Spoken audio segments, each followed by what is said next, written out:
Before I start the show, Grouse Mountain's Y2 Play Seasons Pass, the fastest way from city to slope, is on sale now for a limited time. Y2 Play gets you snowboarding for the rest of this season, plus all of next season too. Grouse's new blue gondola lifts you to their great terrain, including the Rope Tow Park and some of the best steep and treed runs on Vancouver's North Shore. Plus, Grouse pass holders get 2 free lift passes to Revy and more perks. New pass pricing is just $5.39 for full adult passes and as little as $1.49 for a child pass. The time is now to grab your Y2 Play before they sell out. FNRad is presented by Flojoy water, which is purified by granite rocks. Flojoy, a true gift of nature, and Chris Roach. And Essential Toothpaste Tablets, travel-ready, eco-friendly toothpaste your taste buds will enjoy. Wired Snowboards factory in Vancouver builds high-quality custom snowboards for about the same price as other brands' regular boards.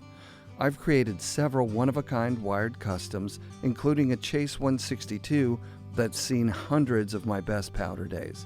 Get yourself a game-changing snowboard and join the Wired team with Devin Walsh, Sasha Daly, and many others.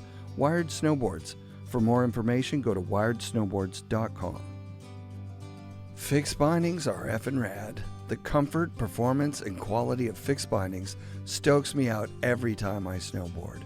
Their commitment to making bindings that work amazingly and give you no issues puts Fix ahead of other binding brands. It's just that simple. Buy Fix bindings at an authorized dealer or go to fixbindingco.com.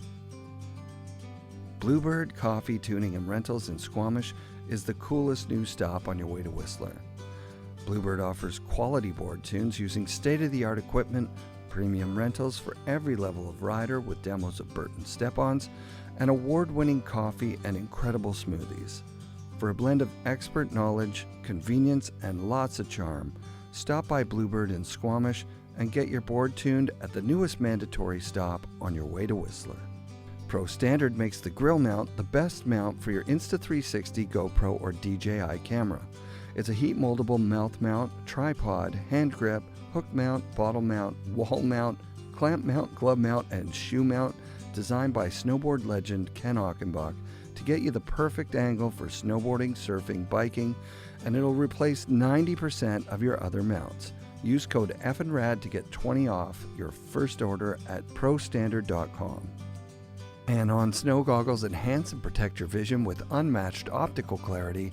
Anon's Magnatech quick lens change technology allows you to swap lenses with ease. All Anon goggles are engineered to deliver no fog days and pair perfectly with Anon helmets and MFI magnetic face masks. Get yourself the best goggles at an authorized Anon dealer near you. Support also comes from our friends at the Boardroom Snowboard Shop. Check out boardroomshop.com and use code FNRAD10 for 10% off regular priced items and FNRAD5 for 5% off sale items. 1910, the collaborative artworks of Jamie Lynn and Scof. FNRAD20 saves you 20% off at 1910.com. New Greens, the superfood green drink sourced from American farms. Use code FNRAD for 20% off at newgreens.com. I want to thank DeKind Snowboard outerwear, travel bags, and backpacks, Rip Curl's Anti-Series outerwear, and our friends at Mount Seymour, Grouse Mountain, and Cypress Mountain for their support. NIls Mindnich is a professional snowboarder whose recent decision to take a full-time job at Salomon and moving to France has him balancing 2 careers: pro snowboarding and mechanical engineering. Nils started in Vermont as a kid with his brother Hans, and their dad was college roommates with legendary board designer JG, so the brothers grew up riding prototypes of Burton kids boards. Nils has crushed multiple genres, halfpipe competitions, filming epic movie parts, then backcountry competitions like the Freeride World Tour and Natural Selection, plus taking first at the legendary Banked Slalom in Pro and the Switch race in the same year. Nils is an incredibly talented snowboarder and a super nice dude. I'm stoked to bring you this unique perspective on his snowboarding career from inside his camper in the Baker parking lot. I mean, I think that's something cool about the snowboarding industry that I think probably applies to any industry, really, is that there's a lot of angles to come in and find out how to be involved and be a part of the community without having to win the contest. Yeah, reps or designers or artists, all that, you know? Yeah. Lots of ways in, for sure. You got into it. Are you older than your brother or younger? I am 2 years younger, so I'm 30 and he's 32. So you were like chasing him? Did you guys both get on the Burton kid team? Yeah. Wow. Yeah. So our gateway into snowboarding was our mom and dad. I don't have kids at this moment, but even looking and considering kids, I can only imagine how hard it is to get like a 3-year-old into a pair of snowboard boots and up to the hill. It can be the worst. So I was like, it can actually be the worst. For a big shout out to all parents and my parents for fucking putting up with that, because it's way harder than going to the beach or like soccer practice. 100%. And my dad was college roommates with JG, who was a pretty formative shaper for Burton Snowboards. Such an important part of snowboarding history. Yeah, JG is the best. And then JG started hooking my brother and I up with snowboards. We moved from New Jersey to Vermont. My dad reconnected with JG, and we, at a very early age, probably 5 and 7, started getting these, chopper prototypes from JG just to see how the kids' boards rode. Sick. Sick. Kind of just took off from there. We were in the Burton bubble of Stowe, Vermont, and started doing a bunch of USASA contests, and kind of were in with the right crowd, and it was a pretty natural evolution for Hans and I to get put on the Burton team, and then to sort of start building a life around snowboarding from there. Did you guys, get similar results? Like, was Hans kicking ass, you're kicking ass? Yeah, and at the time we were competing in different age groups. Yeah. So at a very early age, we excelled at both age groups. This is maybe 7 to 10, and then around 12, 13, we started kind of getting into the mix of like Grand Prix and Dew Tours and stuff like that. We never did X Games, but a lot of US Opens. Was that a conscious choice? No X Games? Did you have like coaches and stuff? We kind of had coaches, It would be like some coaching here. We never went full on with a coach, kind of just for the sake of resources. It's kind of, I don't think everybody can afford like full-time coaching, and sort of the amount of resources it takes at that time was something you would see in a more traditional sport, and not every family's built out to support that kind of money that it requires. Yeah. So how did you guys get that good? We were able to snowboard a bunch. Yeah. And we were still spent some very formative years with really good influential coaches, and there was a really good influential crowd. So there was kind of, the first 4 years of our snowboarding were shaped by people like JG. Bud Keane was our coach. We were looking up to Jake Blauvelt, Travis Kennedy, Pat Moore. Like, that was kind of the generation ahead of us. So there was a bunch of legit references to kind of know, like, okay, this is where the level's at. And just knowing that, and you get kind of the fundamentals at an early age, and then you can take it pretty far from there. Yeah. Who was driving the philosophy? Like, your brother or you? Like, were you just following kind of what he did, or were from my memory at an early age, I felt like I was following Hans. Sure. He was always just like, at that early age, like 13 and under, 2 years difference is pretty big. Huge. So, I felt like I was always trying to keep up, and he was always like a season or two ahead of where my riding was at. And it was very much so like he was, I would say, a bit more accelerant. He just kind of picked it up a little bit faster, and then there's like, those are such small nuances over the course of the 20 years. So, but at the time, I would say it felt like I was following him. And then at a pretty early age, by 14 years old, 15 years old, we were kind of neck and neck, similar results, similar skill set, really different approaches to riding, which is interesting. And then, but our ethos and maybe like our what trick selection and stuff like that, and what we were interested in, and the stuff we wanted to ride was all has all always kind of been the same. It's cool. Who else is in the crew? Like, because obviously it could be just the two of you, but yeah, I mean, at that early age, it was myself, Hans, the other younger rider that was kind of part of the Burton kids team was this guy Tommy Manuelson, who was really good snowboarder, and then we kind of got thrown on a couple like summer trips with the Burton kids team. And the generation ahead of us was like Mikkel Bang, Luke Matrani, Frederick Osbo, and seeing those guys when they were 15 as maybe a 10-year-old gave me like a bit of like a quick, very early global reference of how good the next generation was. Did it scare you? Were you like, oh, it was tough, man, actually. Yeah, I remember the first time I went to Mount Hood. I was probably 10 years old. Won every USASA contest I ever did. And there was this kid, Ben Watts, that was my age, and I thought I was like a good skateboarder, best skateboarder I'd ever known, coming from a small town as a 10-year-old kid. Totally. And this other kid, Ben Watts, was like, I was able to drop it on the vert ramp at Wendell's, and I was like, nice, yeah, like I'm pretty good. And then Ben was also 10 years old and doing like frontside, backside airs, doing 540s, and like incredibly talented. I mean, that character, that's like a deep cut maybe for anyone listening, is Ben Watts is like, I think he got burnt out and pulled out of snowboarding at a really early age. But he was on track to be, that Shaun White character of our generation. Yeah. Which was really cool to see that caliber of an athlete. How big of an influence was Shaun on you guys growing up? Was it just like pinnacle dude? Like Shaun was always a pretty unattainable character, and I would say growing up I was always drawn to the first person that comes to mind is like Andy Finch. Oh wow. Was like who I thought was really cool. That's super sick. And then I love Andy. When I started, it was just Finch Airlines, like Homie Boosted, and that's like as a kid, that's what I was like.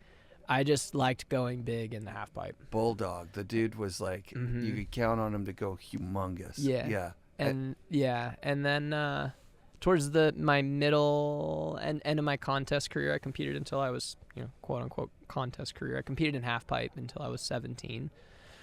And during that time period, it was like Kazu was my favorite rider. Oof, the best. And he's who stood out to me the most as like, I want to look like Kazu. There was something about how you can see it in more riders now, but when he landed, he just stayed on that edge. There's never an adjustment. He would do a front nine and stay on that exact edge. The trajectory wouldn't change. Nothing would change until he snapped and did his like next trick. And I was like, that is what half pipe riding should look like. That's what I remember the 2010 Olympics, and I'm not a contest guy. I'm not a half pipe guy either, really. Like I'm like like an enthusiast that goes. Yeah. So like watching contests is boring. It's like not going. But I remember it was Vancouver, my hometown, so people actually went to the finals to watch it live, and we had like a watch party. And I remember saying to people like, Kazu should have won. Like, I wish that's where snowboarding was. I was just being like a snowboard snob guy that's like, Kazu's the best, like his style's the best. But there is something about the pressure of competition and competitive evolution of tricks and stuff that right at the cutting edge it doesn't really look that great, even though like a double McTwist, okay, that's insane. It was insane, but it didn't look that great.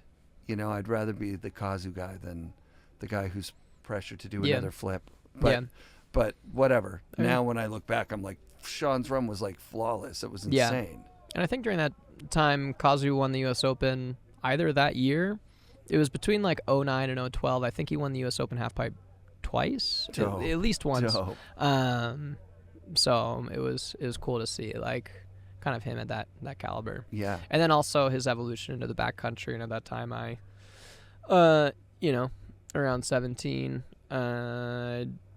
been trying to haphazardly find my way through the contest scene. And hindsight's 2020. I could have used like a mentor and a coach, and I think it would have panned out differently. Airbags and stuff, like where did you get to trick wise? Just before airbags. Yeah. So I was like, kind of working on, even then I was kind of like interested in switch riding, and I saw that sort of as my like outlet. So I was doing like cab 9s and trying to work on these like back 3s and like switch frontside alley-oop 7 or something like that. Random things like that. And then I was doing, I would like, I don't think in a contest I ever did back-to-back 10s, but like practicing, that's kind of where I was at, was like front 10, cab 10, front 9, back 9 kind of deal. And wild. It was like double corks had just entered the picture, and then that's right when I phased out, and then was there any part of it that was that, like, where you're like, no, that I'm not going, or was it just like no, it was a pure resource situation, actually. Is that I was riding for Burton and Red Bull at the time. Yep. And I was a junior in high school, and then Seb Toots and Mark McMorris and other riders like that were kind of my similar age, and podiuming at X Games, and I wasn't making it into finals, so I got dropped by all my sponsors going into my senior year of high school, and then kind of didn't really have any money or any pull to get into Grand Prix for points, or rider spots through Burton to get into the U.S. Open, for example. So I just didn't have the money or the resources to compete, and essentially spent that next season just filming with homies and at like in the park in Park City. Oh wow. Yeah, and that sort of created the transition. Is that it was around the time when like the online edit was taking off, that like 2010 to 2013 era. Yeah. Right before Instagram, but like people like Yo Beat was a thing, right? And like, nice one. There's like all these like edits going up. So yeah, my friends and I had a group called Lick the Cat in Salt Lake City. I remember Lick the Cat. And we were just like a bunch of young rowdy kids that like partying and that's road park. That's epic. Yeah, and there was also Super Park. So there's the edits, and then I had my brother and I we were in the same boat. We both got cut by our sponsors, and we were able to start going to the launch and Super Park, and Pat Bridges, was the facilitator of like our careers kind of getting to that next level, and giving us the opportunity to show up at these park events. And that's sick. Giving us the platform to kind of showcase our riding. What's it like to be a Red Bull sponsored athlete when you're in like grade 10 or whatever? Like, it doesn't even seem like it makes sense. Yeah, it's weird looking back. It was kind of awkward, honestly. I felt pretty uncomfortable wearing a helmet and like being at a ski resort and like everybody looks at you and like. I just mean your life in class. Like everybody else is just a in school, like and it's like 16-year-old or a 15-year-old or whatever. I don't know. It was different. It's kind of weird. It's maybe more responsibility than I would like my kid to have if I have one. Yeah, that's a lot. That's a lot. Because I was like financially independent, career independent, and like at the time I was the youngest signed Red Bull athlete. Holy shit! When it went down. How old were you when, like 14, 15? No, I was. I think when they were like drafting the deal, I was 12, and I had signed when I was 13. Oh my God! Yeah. You're not even allowed to drink energy drinks when you're 12, are you? I wouldn't let my 12-year-old drink a Red Bull. It was only for 3 years. I had a very quick run with it. Yeah, but it was an interesting kind of weird. The level of support is insane, right? Like when it was a lot of resources, and it was a lot of. I think it was like all the expectations and kind of expectations of like a full-on professional athlete, and I just everything except a coach or like a mentor, and I just didn't understand the level of professionalism that I needed to display at that age in order to show my motivation. And also I didn't have anyone kind of help. Neither of us had someone helping us. In reference, it didn't feel like there was anyone like helping us put together a contest run and make sure we went to the right training camps and all that. So This it was is fascinating. It was a little haphazard. Thanks for sharing this. This is really personal. Yeah. Like that's like a big deal to. Yeah, I don't know. I mean, it's interesting. I mean, you want to talk about snowboarding, and I've been snowboarding has been my entire life. So we have to talk about my whole life.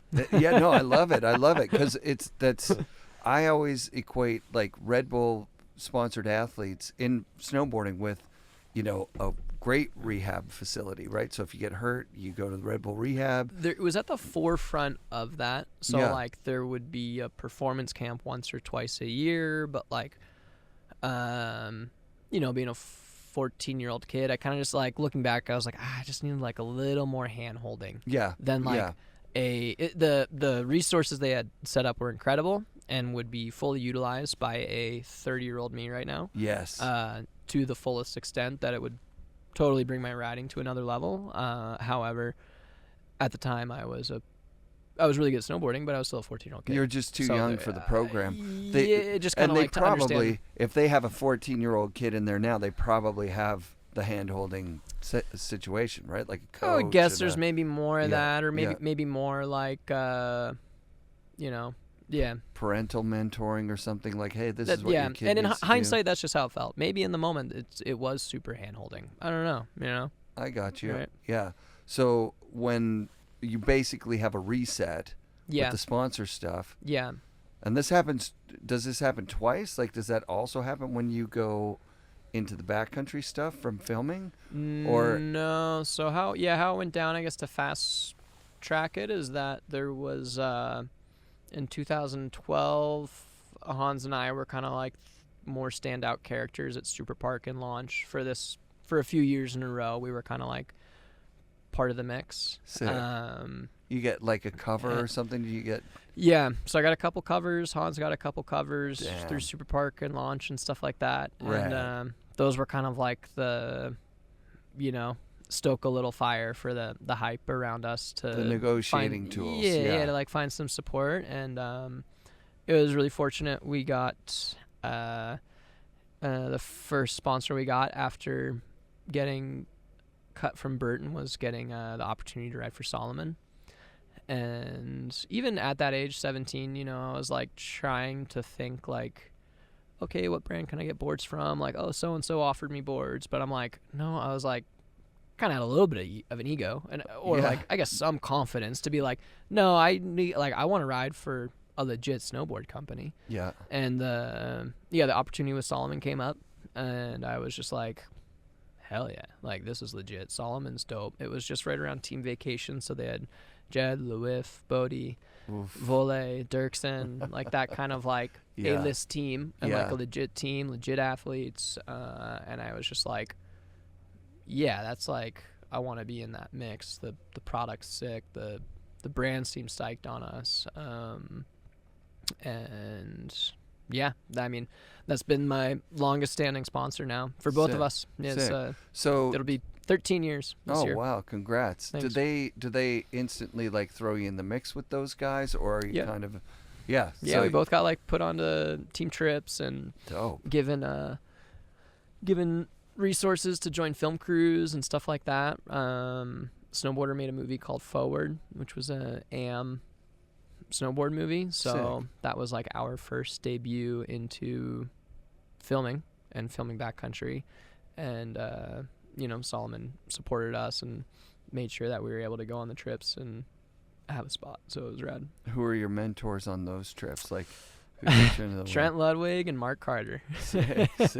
We're the mentors. Mark Carter was showing us around Jackson. Oh wow. And total legend, extreme boss, like big shout out to Mark. And then Trent Ludwig was the filmer for the project, and I think he had a reputation for being kind of serious and maybe a hard ass. And at the time, being a bunch of 18-year-old kids, were like, man, Trent's being a dick. And then, but looking back at it, I'm like, that's the exact right man for the job. And some of the like how we build jumps and the spots we hit and how we planned filming, like I would have numerous seasons that I would operate looser than how dialed we were the first year when Trent was showing us how to go about it. So interesting. He was, it was good. Yeah. I don't know much about the behind the scenes of the movie making stuff, but it definitely, like I just took it all for granted. You get the movie and you'd watch it, 20 minutes long, you go, awesome. Now, knowing that was every single person in the movie was working on it for a year or two or whatever. It was like their whole life. Yeah. Taking it serious seems to be like that's what you have to do. Yeah, and I didn't take it as serious as I think I could have or should have. You know, again, I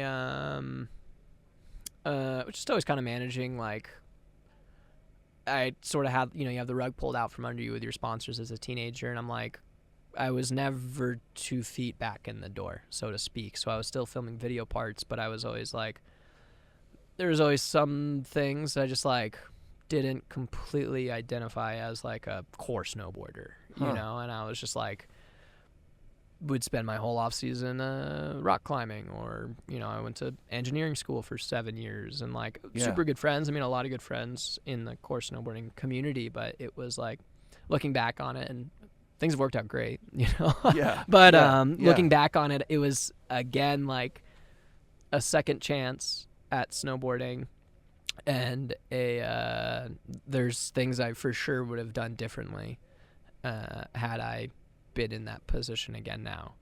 But I guess You're whatever. Like hindsight is literally always 20/20 is what I'm getting at here.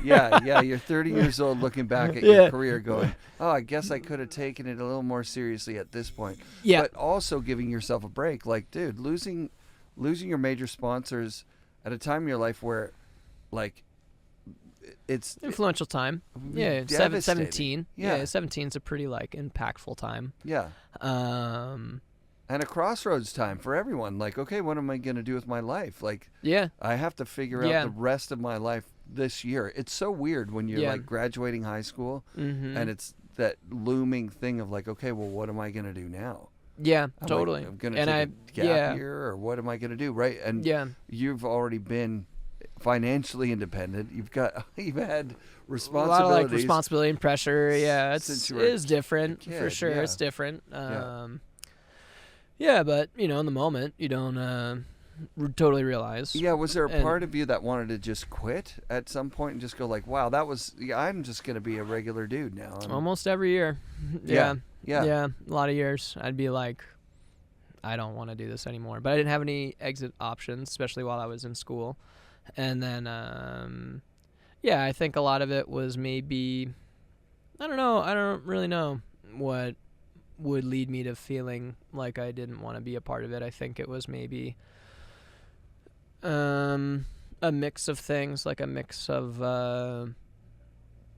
just natural jealousy of other riders that seem to be accelerating, right? Like things happen quickly for some people versus others, and even though I was 20, there'd be other riders that seemed like their careers would take off with bigger sponsors or more budget or something like that, whatever, and like so there was that, and then I'm not entirely sure why I was always burnt out on it in that time phase. I'd also just like, even by the time I was 23, snowboarding what had been by the time I was 23, it had already been 13 years of technically being a career snowboarder, and like, oh my God, the pressure every year to kind of feel like I was still building up to something, progressing, and still working towards doing it, I think just kind of like wore on me in ways that it seemed like it didn't wear down on other people. I was a little more hung up on like long-term results, and I wasn't entirely sure. It was just like tough to keep the motivation going. Yeah. And like I had a completely newfound passion with rock climbing, which, I would hear people talking about getting into snowboarding, and in my late teens, early 20s, I was like, that is not what snowboarding is like for me, and that's exactly what rock climbing sounds like for me.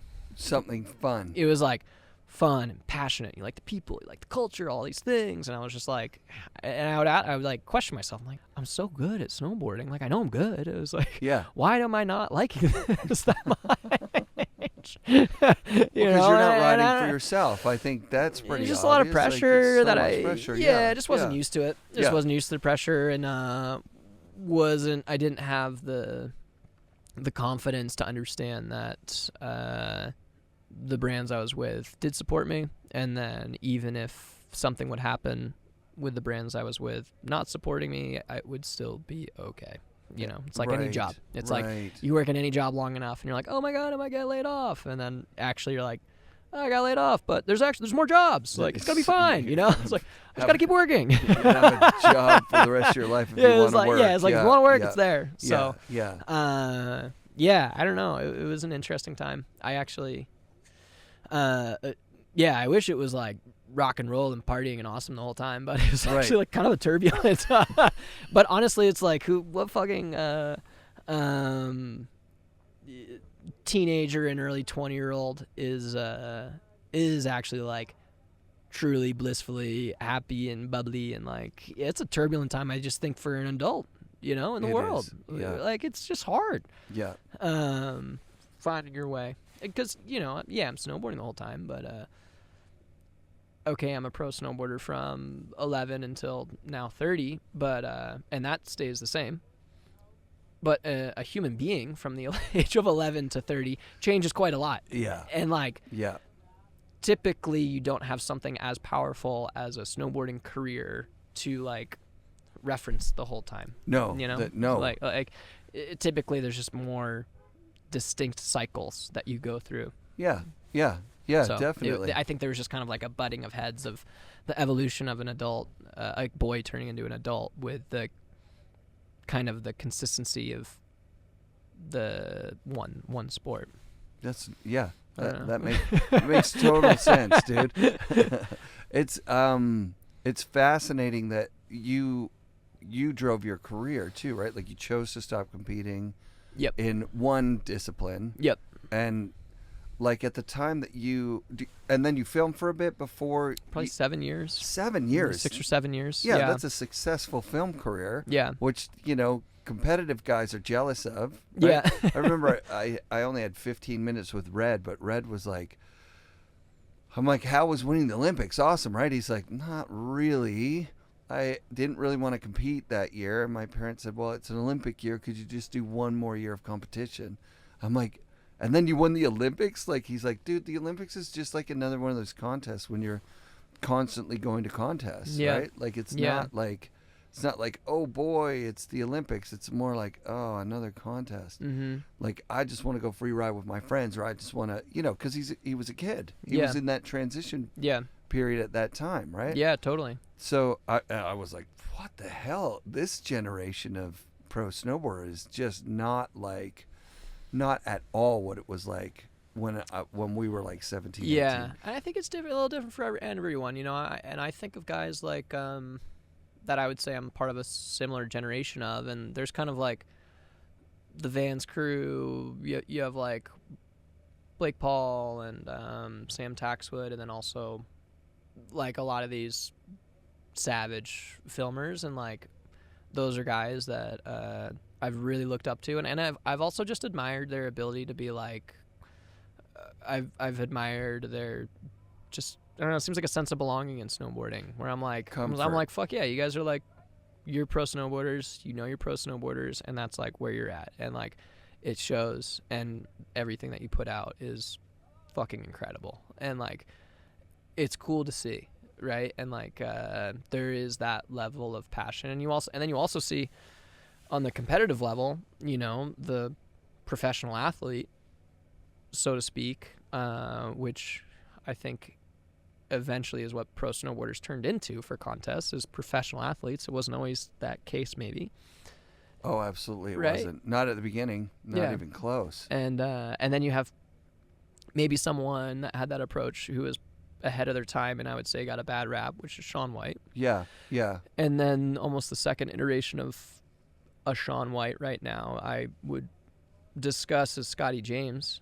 And I kind of think it's sick. I don't know. Yeah. I'm into like athletics and sport mindsets and performance, and like I like F1. You know, I like racing. Like I like sports. Yeah. You know, and I can like at this point I can appreciate the work it takes. And I'm like, of course, Scotty James is like an incredible professional athlete. Yeah. And he's so good at his job, that is sick. I think there's like if you're in a scene, and if you know, I'm kind of making this up, but like.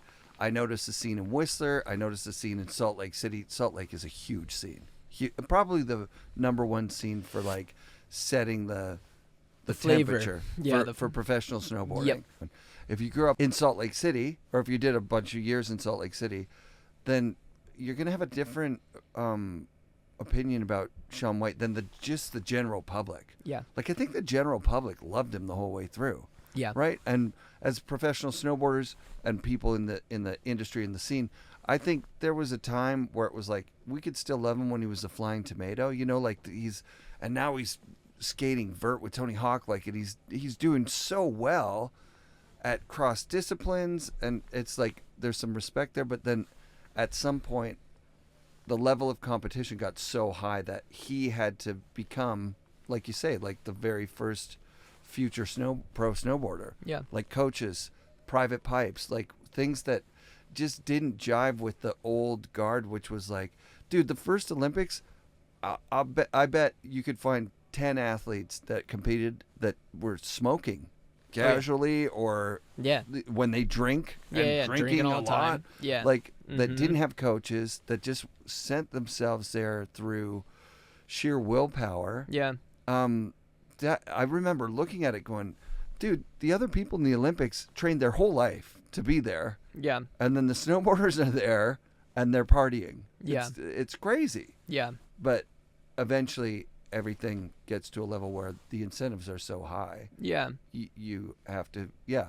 Yeah. There's a financial component that's completely necessary. You're not going to see someone at the Olympics that was just like, you know, happened Joe Schmo to live near a half pipe. Yeah, and not at this point. When he was 30, he was like, "Oh, actually, I'm naturally talented at this." Yeah. No, the kid's gonna grow up with airbags. Yeah. It was so sick to hear Mikkel saying, like, "I made a decision. I'm not gonna hit airbags." Yeah. He learned doubles with no airbag. Yeah. Like rad. Yeah. I don't think you're learning quad corks without an airbag. Yeah, I'm not sure you are. Correct me if I'm wrong. I just don't think. I'm not sure you are. Yeah. Yeah. Yeah. It seems like. And it's not like a trick that you're putting down when you're going riding with your family. Like, oh, hey, there's a super pipe here. You want to like show a triple off? cork? Yeah. No, that's like your coach doesn't even let you. Like, don't do that. Yeah. Yeah. And part of that is, you know, kind of too bad, and you lose some soul of the passion of the sport. And then another part of it is like, well, that's the inevitable maturity that comes with professional athletes and professional sports, and like that's for that. Yeah. Whether the culture of snowboarding realized it or not, the reality is that it is a sport in which people want to push and progress. Yeah. And eventually, for progression to take place, you got to enter coaches and airbags, and like the drinking's got to get pushed to the side because history shows that's what works. Yeah. And like, even the previous generation might not have realized it, but it was like, you guys are still, the culture of the sport is to push and progress. Yeah. And that's what everyone always valued the most at the end of the day. And it just eventually, over time, as it matured, got to that point. Yeah. Okay, let's pause here. Yeah. And we'll come back. Yeah. I think in case there's a quick chance that we can't come back, do we want to do like a brief sign off of like a part one or maybe just like a little context in case for some reason? Okay. No problem. Yeah. So like we're going, I mean, we could just be honest about it. We're going. Yeah. So right now we're in my right now we're in my 4-wheel truck camper, nice little pop top in the Mount Baker parking lot. And we hope you've enjoyed hearing a little bit about my early life. And there's a small percentage that's all you will hear. Yeah.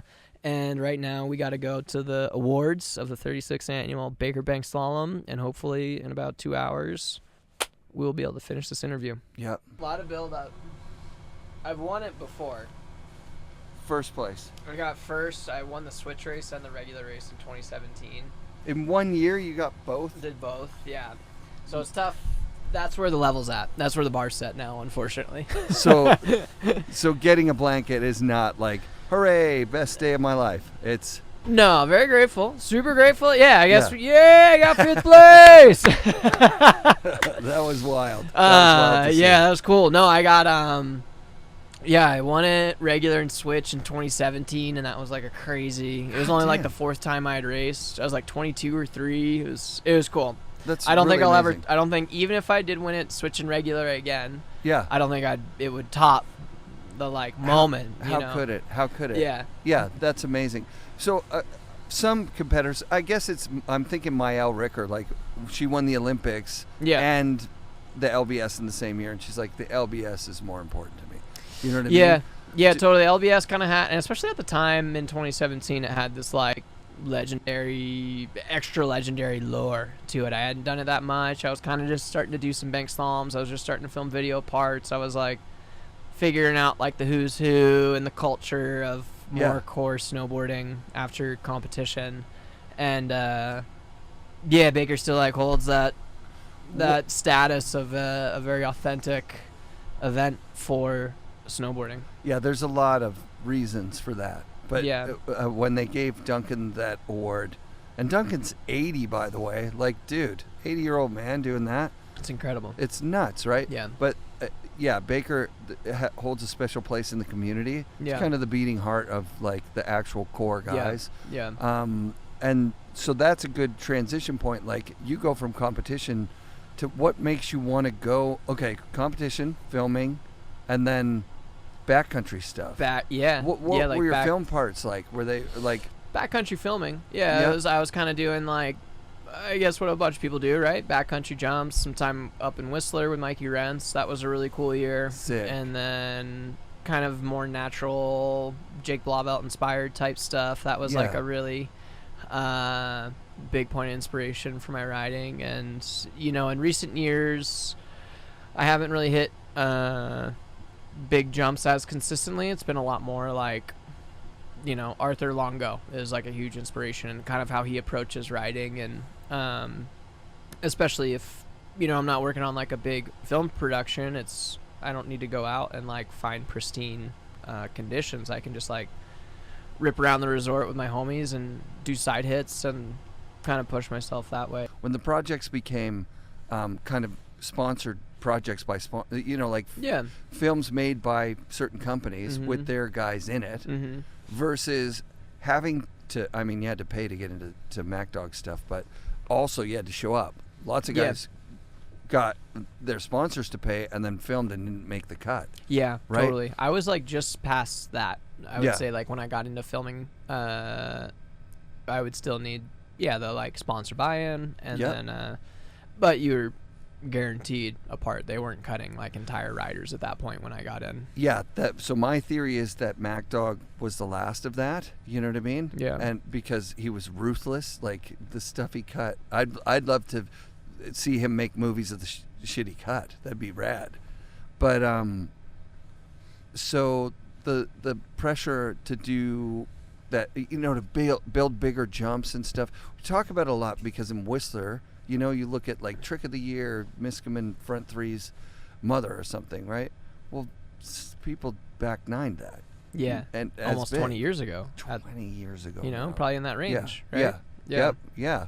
And so, the old guys are looking going, oh, it looks way easier now. Well, also, you guys don't get paid as much, right? Like, so you've got. Yeah, there's a pay discrepancy. I would say I'm curious if conditions are more fickle to have line up. And then I also think there's a change in focus. I would argue that in the peak Absinthe era, peak MacDog era, and this was my first few seasons riding, is that Jan 1, you're looking for stuff to hit, and you are strictly focused on filming your video part for 4 months straight, and that is what you do. And you stay where there is snow, and you build jumps, and you film. You know, and it's like MacDog era, right? Like you build on that year after year after year, and you get super efficient at that model. And then I think where our generation has I think just coming through the growing pains is figuring out, well, how many jumps do we need to hit? Like, be a little more tactful. Like, okay, what jumps are good? Where is the snow good now? And there's just less time. Like, I would say, being like a pro snowboarder, there's a brand trip or two you do. There's a few events you do. There's like all the social media obligations to make sure that you're still getting like social media stuff, which is, say what you want about it, it's just a part of the job, right? Yeah, it's fine. yeah. And yeah, I think there's just kind of a change in focus. I'm curious if everyone as pro snowboarders was focusing on filming big jumps. Yeah, you'd probably be seeing some way crazier stuff.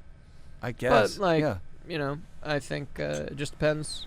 Oh, thanks. Hey, thank you so much. You probably got all the information from him that's the old-fashioned way. I like the old-fashioned way. That works. That's amazing. It was fun. So your dad is like a big cheerleader for both you guys. Yeah, he's probably one of our biggest cheerleaders. He's awesome. Amazing. He's and sick. So tight that you guys are like, you get to spend time together, like at this, for example. Yeah, and I mean, we're kind of active participants at the same sport, right? Like, Yep.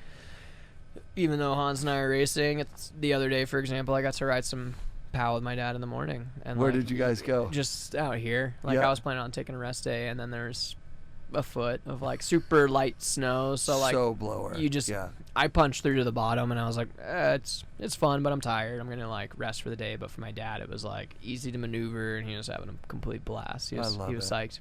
That's Yeah. good that he's psyched. That's super sick. Yeah, it's That's cool. I super think it's sick. good to have him aboard. And got to So- get him out riding more, you know. Yeah, of course. And the three of you rode together? A little bit. Yep. Yeah. That's yeah, sick. yeah, intermittently, and a little bit through the last few days. I think we'll probably take some like decompression turns tomorrow. That's the game plan for tomorrow.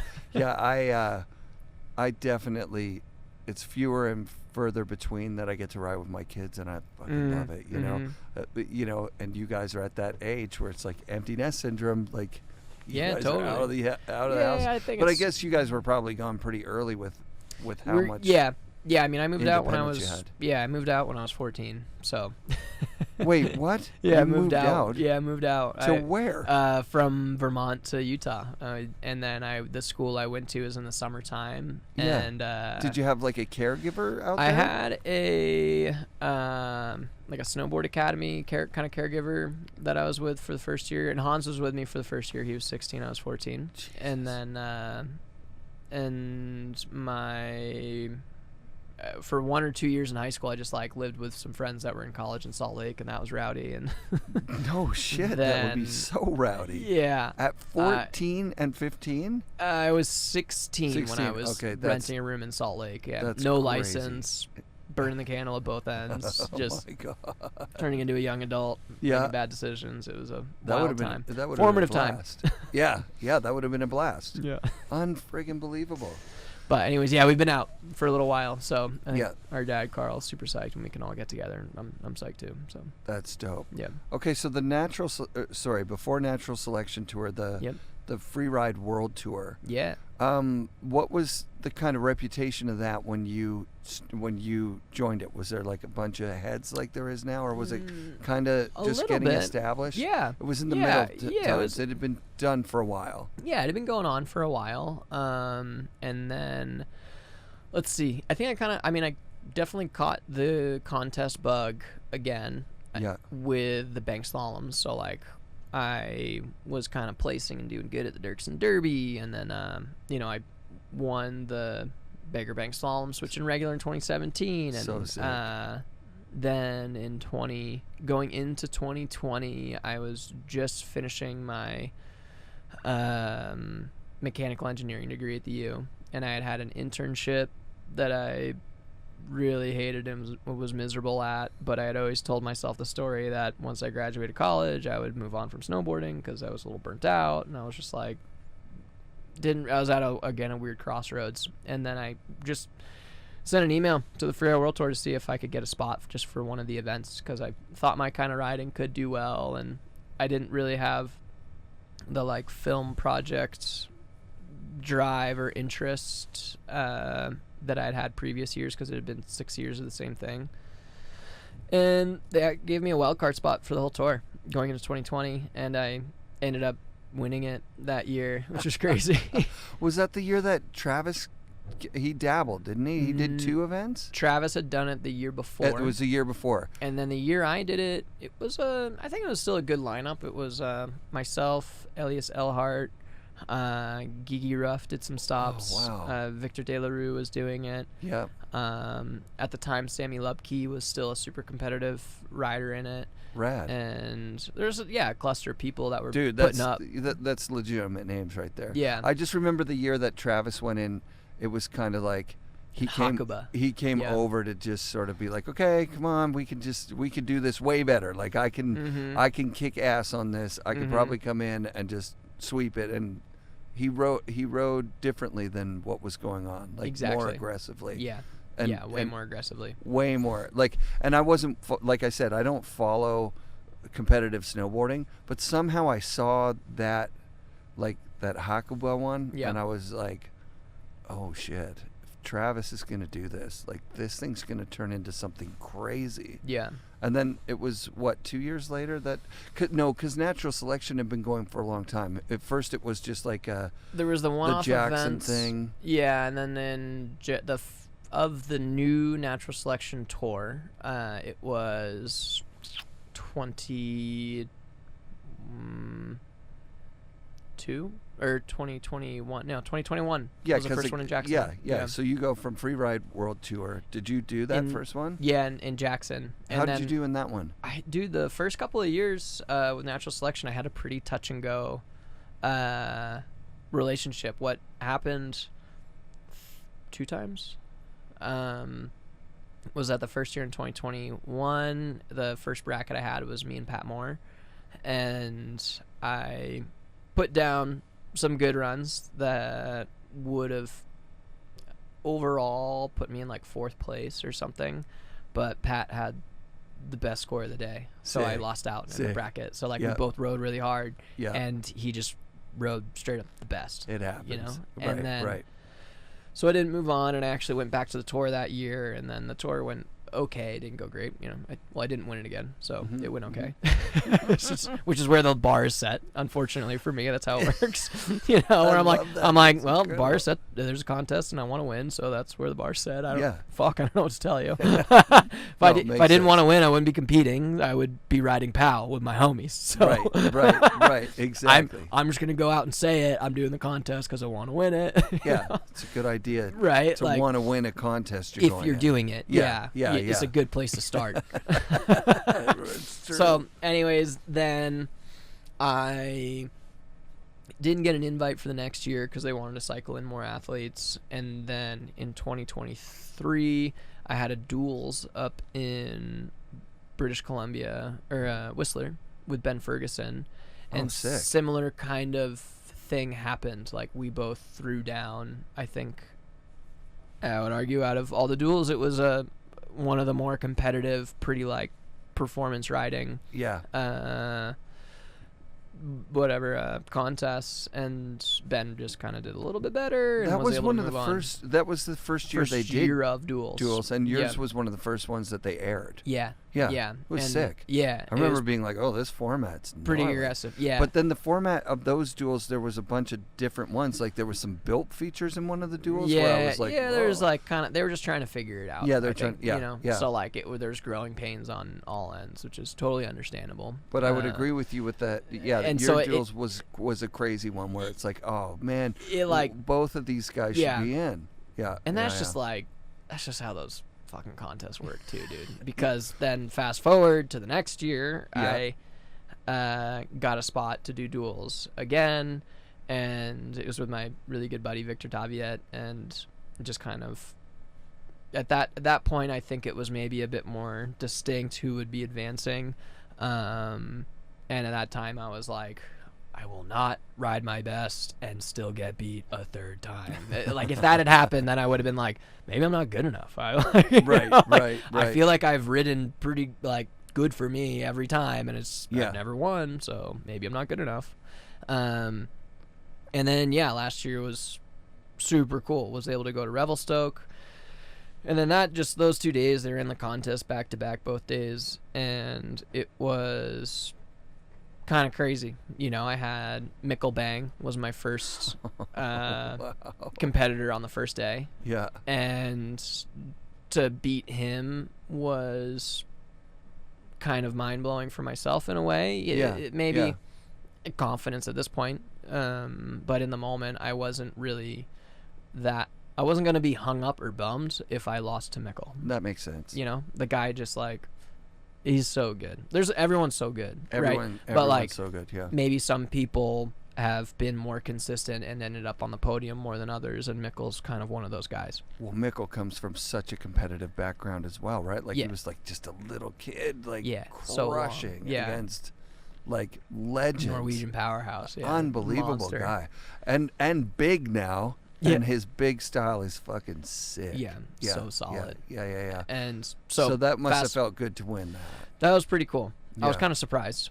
Yeah. And because at that point I had, again, always kind of ridden my best, and as long as the other rider also rode their best, I would lose. You know, that was the pattern. That was the pattern I was used to. So I advanced, and then the next morning we do finals. And the next couple of brackets are pretty crazy. It was me straight into Jared Elston, you know, Big Air Jared, and that was no joke. He put down a pretty savage run, and you know, I think people always debate the judging. Yep. And I think like that one could have gone either way. You know, I feel like I rode to get into the nitty gritty of it. Like he put down a big, loud, solid run. And then I kind of took the switch riding approach That was and sick. doubled down on that. And I think just that the nuance maybe involved with judging, and just like you compare apples to apples and get down to the nitty gritty of like, well, who else can do that? And the list gets way shorter when you compare one run to the other. Yep. Then I had Travis Rice, and I was like, well, I got nothing to lose here. And just kind of went all in again. And I don't know if Travis had already put down the best run, what would become the best run of the day. He'd already done it to advance to the second round. With Dustin, yeah. With Was that the one? No, Torgeir Bergerum. Oh, He did Torgeir. It's like a different double here. backflip Yeah. first try. It was crazy. Yeah.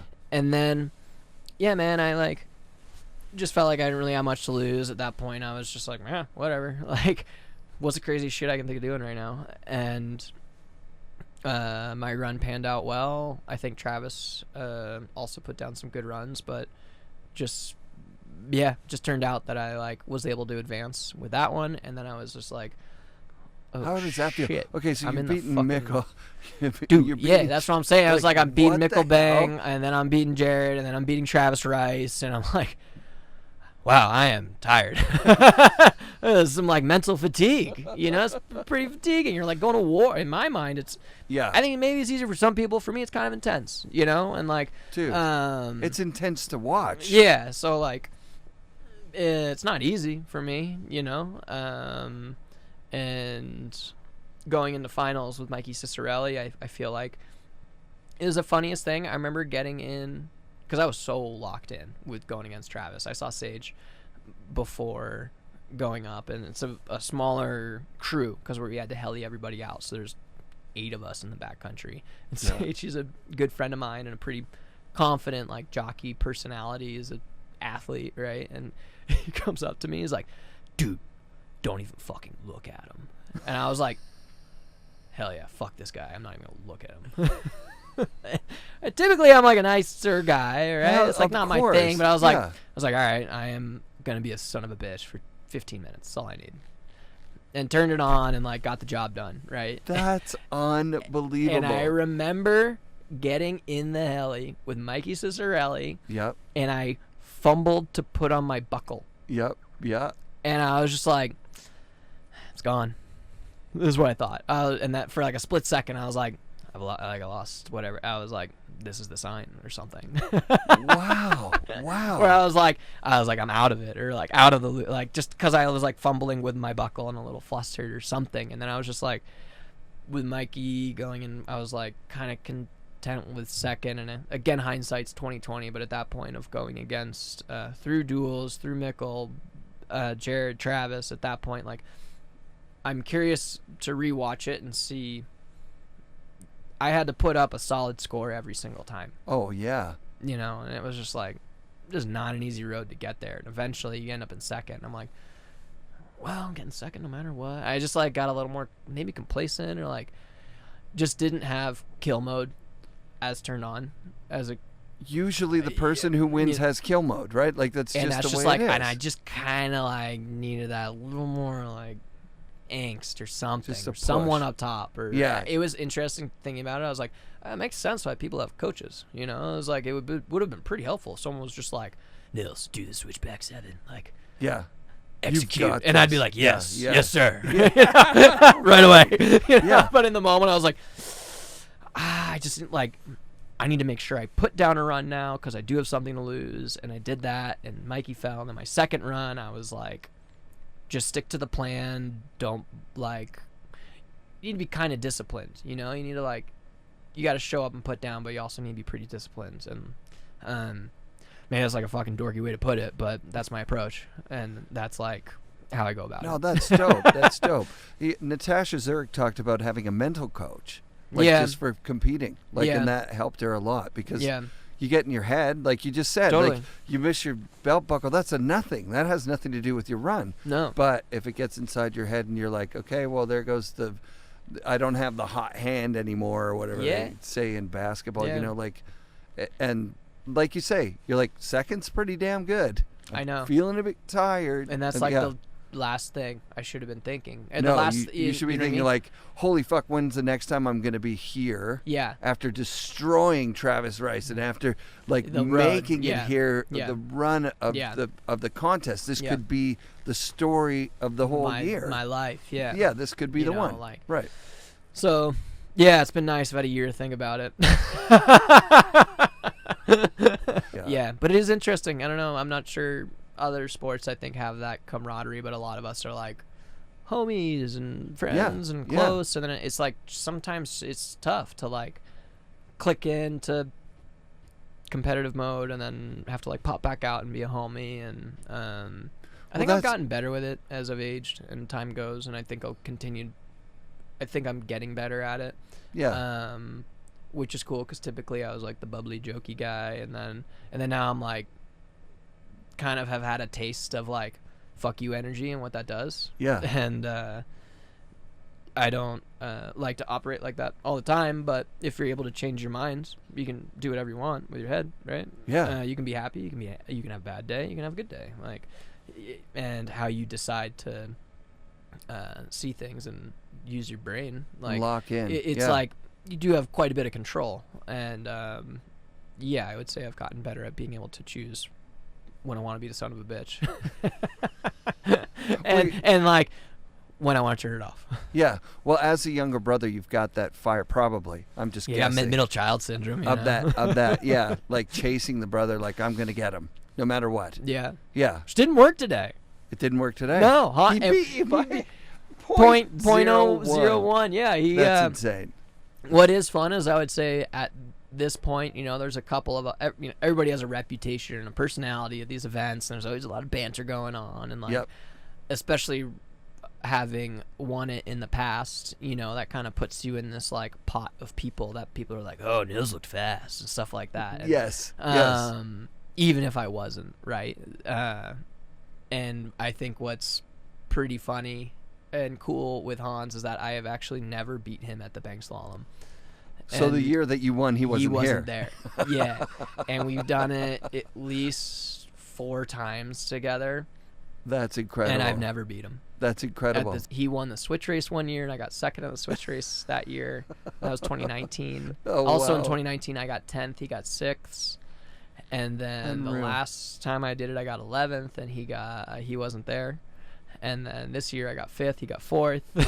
So rad. That's so rad. It was pretty cool. But back to back, that's pretty cool. Yeah, You know, that's what are really the odds cool. of that? That's and not much. And when you think about the difference, like that's a long course. Yeah. And that the difference, you guys went the same speed. Everybody in the world, these two fucking kids who are Only- brothers are like the two. Like, it's different boards, different like body builds, like everything, Yeah, totally.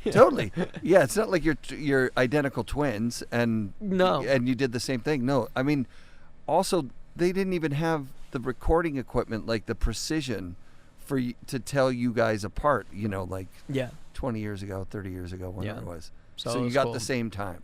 Yeah, right. Exactly the same Yeah, time, which is yeah. insane. Pretty crazy. But Terrier told me that he never beat Craig, and that was Interesting. he just never beat him.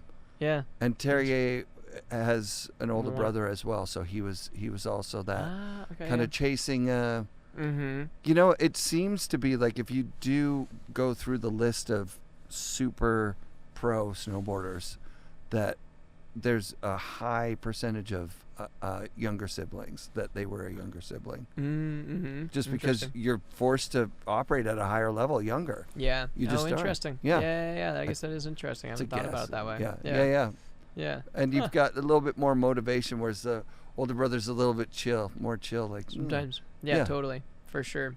Yeah. Yeah, we'll see. I don't know. It was, they canceled the event last year due to weather, so I was just grateful to come back this year. And, I'm kind of on the road the next 2 months. Kind of like the next thing in my crosshairs is natural selection. Yeah. So it's cool to take a little confidence from this. Hell yeah. It's a goddamn gift and a curse being where I am, because like it's different for everyone, and I think maybe more people just don't want to like accept and admit that like they want to be the best or Sure, whatever. It's sure. like, 'cause it's not the coolest thing. It's a pretty like aggressive thing to say, but like, and it kind of, I don't know what, in some ways it kind of sucks where like I'm like, fuck, like I don't want to have to go all out right now, but this is what I want to do. Yeah. I was like, and on, I'm like, yes, my goal is to win the Baker Banked Slalom switch and regular. My goal is to win natural selection. Like, those are the goals. That's sick. And that's where the bar is set. Yeah. Yeah, Like, no. It's kind of a fucked up bar to set, but it's also other people are doing that too. You Yeah, know, yeah, like yeah. so it's Well, it's another one of those thank you puts- for being honest about it, because like it's like, I mean, it puts a lot of pressure, but I also just don't.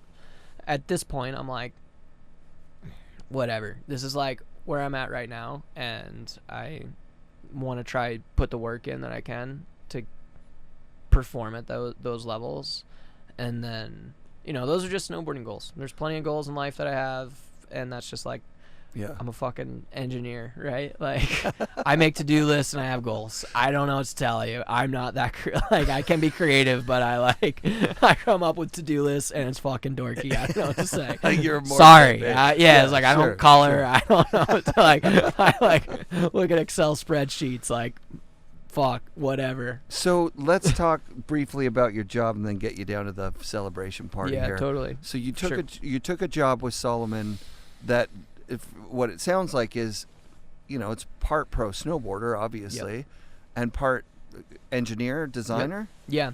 So essentially, the quick and dirty of it is I graduated with a mechanical engineer degree in 2019.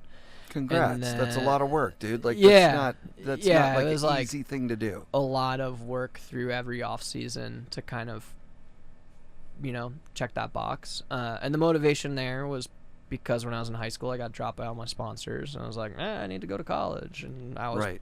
at the time, putting myself through an expensive boarding school, and I was like, it'd be a lot of investment to not go to college for. So, I ended up on the college track. I went to like school for something that seemed interesting and that I knew I needed to go to school to accomplish. And then, anyways, last year, I'd kind of had like another reality check with the outdoor sponsor I was working with, and it kind of just like shocked my system going into last season that I wanted to start putting things in place to Yeah. figure out, okay, in 3 to 5, snowboarding's good now, I'm 29, but by the time I'm 33 to 35, I would like to have some experience and some credibility on the back ends to get into product development and that was the goal. That's a very You know? practical goal. Yeah, like and 3 to pretty 5 years. cool. I just need an opportunity. I Yep. just have zero experience. I've never used Microsoft like Teams, right? Like I was like, Sure, I sure. know I can do good. I just haven't done anything yet. Yep. Anyways, 2 weeks later, product developer position gets posted for Salomon. I've known everybody at Salomon for 12 years, and I applied for it and intermittently interviewed through the winter. One of my final interviews was right before natural selection, like in my hotel room for natural selection, like a day before. Like a Zoom call? Yeah, and I like messed up the time, so I had to wake up at 4 a.m. to do it. Oh my But I was God. like, yeah, whatever. I was, at that point I had nothing to lose, right? Right, And right. a week after natural selection, I got offered the job, and it was kind of an interesting mix where I was like, oh wow, I just like pretty much hit the pinnacle of the very niche sport of competitive backcountry snowboarding, but still like Right. respected and regarded aspect of the 100%. sport. Yeah. So I hit that pinnacle, and then I was like, oh shit, here's this like opportunity faced with me that starts to pull me away from that technically. Technically, yeah. And Yeah, that's a hard decision to make, man. yeah, and I like, I don't have any kids, but I'm married, and we have a house, and we have a dog, and my wife has a very established career in public education in Utah, and like I have a pretty normal life, I train, I like rock climb a lot, Yeah. and I'm not like traveling year round. I come home and I am like the house caretaker. Like Yep. I got like a life. Sick. I'm kind of had grown into an adult in some ways. And anyways, essentially, my wife and I were faced with the option if I said yes, that we had about 8 weeks to sell everything we own, rent out our house, book one-way flights, God. and get on a plane to Europe and That's see what happened. insane. She had never been to France before. She'd been to Portugal for 2 weeks. Yeah. That's it. No experience. Oh, Neither of us wow. speak French. I had never worked as a traditional job before, and both You- of us, we just like had yeah. time. We had a lot of time to think about it because we had been talking about it all winter. And essentially, where we arrived was like, shit, we don't have kids. Like, okay, yeah, this feels a little early for my snowboarding career, and it sacrifices the career that she has worked really hard for. But what's 3 years too soon over the course of a 20-year career in snowboarding was one way I reasoned it. And she was kind of burnt out and maybe feeling like she wanted to transition with her career, and she's still pretty young.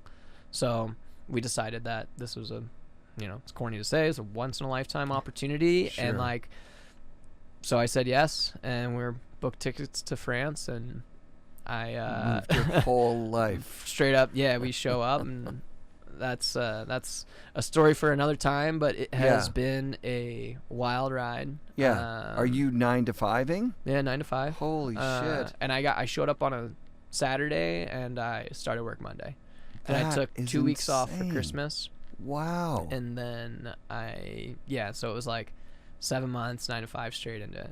I can't even believe it. Big learning curve. Just kind of getting like thrown to the wolves. Yep. And And it first was job, really cool. like you say, like First job, yeah. There's just like so many things that I have learned, but I'm really glad that I am learning them now instead of trying to figure it out. I wonder later if in life. I wonder if it'll help with the snowboarding in that you like. I think so. Now I just, mean, like, I've relax. I don't know. in some ways, I think it's helped me because I would say I have like a really stronger like feel on the pulse of the industry. It also is just like, again, it like keeps happening where I was a competitive halfpipe rider, and then I wanted to get into backcountry. Kind of did backcountry, and I got a little bored and over it, and I wanted to get into big mountain competitions, and I got into big mountain competitions, now natural selection, and a little bit of everything, and then at this point I was like, yeah, I want a job. Like, That's wild. like I got time. Like, let's do this. I'd go my whole life without a job if I could. And but- it's cool to.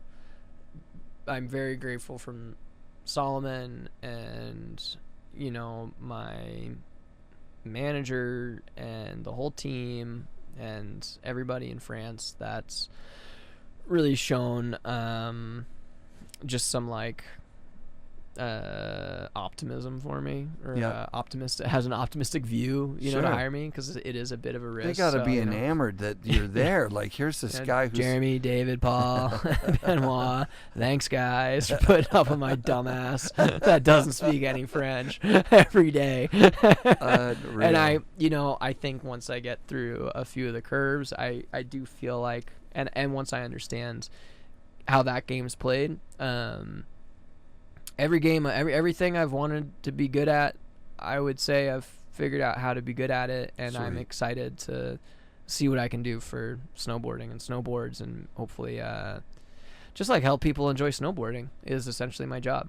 Yeah, Salomon's had some big name pros work there. Jason Ford, Emmanuel Krebs, like they take it seriously. Yeah, they take it seriously, and the office is legit. It's a cool place with a lot of smart, talented, creative people working super hard to carry the brand, and that's something that isn't easy, to walk the line between a profitable business that makes good product and is also relevant and cool in the eyes of snowboarders. Yeah, it's a tough one. That's a difficult line to balance, and I'm psyched to be a part of it. I'm psyched for the next chapter. The Salomon riders that I've talked to all have a big sense of pride in that the boards ride so well. The product's really good, which is a really nice starting reference point. So yeah, I don't know. I'm not sure when you'll put this out, but essentially I've been in the US 2 weeks. It'll be 2 weeks tomorrow. Yep. And I have about a month and a half to go. It's just a 2-month stint in the US, strike mission to do Baker, and I didn't win, but it still went well. Yep. And then go back to natural selection and hopefully film a little bit while I'm around there. And then back to France in March. Yeah. Unreal. Well, you couldn't be a nicer dude. Thank you for very clear communication on getting together. Yeah, that was totally. Super sick. Yeah, no, it's like you hit me up. It's been fun. I followed the show for a bit, and it's cool. I always really appreciate people that are in it for the passion, because it's love it. Yeah, it takes a village, and I think it's awesome folks like yourself who want to try carry the story and the energy that snowboarding has to offer, because there's a lot of value in that. Thanks. Yeah, it's there. We see it all around us here at Baker. Snowboarding's more than just like a pastime or something. It's like there's so much energy in it. You travel the world, and you meet another snowboarder, and it's like you're enjoying something. Yeah. I mean, it sounds like you're getting to the level where it might not be always enjoyable like that. There's a lot of oh my god. Yeah. Pressure, it's not all fun and it's a lot of pressure, but it's by choice. Yeah. And it's what I want right now, and I've worked a long time to get to this point. And you enjoy the competition side of it, obviously, and that's and I think as I had said earlier, and I know we're wrapping things up, but it's I think the last couple of years have probably been the happiest I've been with snowboarding. The most fun. It's also maybe been some of the most fulfilling and not all the most successful years, but the most content of how it's gonna work. That's dope. So I think I've evolved as a competitive snowboarder, that I have a healthy relationship with competition now, and have also just evolved as a professional snowboarder, that I feel confident and have a happy relationship with being in a pro snowboarder world as well. Nils, thank you so much, dude. Thanks to you. Yeah. It's like we got to catch up. Yeah, dude. All the best. All right. Have a nice decompression day tomorrow. You couldn't be up here with better conditions. Yeah. Bluebird and snow, can't complain. Yeah, can't complain. And family. Yeah. Yeah. Yeah. Sick. Thanks everyone for listening. Later. FNRad shoutouts this week to NIls Mindnich and his brother and father, who were also at the Baker Banked Slalom. Thanks to Duncan, Amy, Gwynn, and the entire Baker crew, who have continually made the LBS a must-attend snowboarding community event for 40 years. Special thanks to listener Chris, Crispy Bacon, and his kids Hannah, Rachel, and his wife Nicole. Rad to meet you guys at the LBS. Be sure to come back next week for more FNRad snowboarding presented by Flojoy Water and brought to you by FNRad Productions.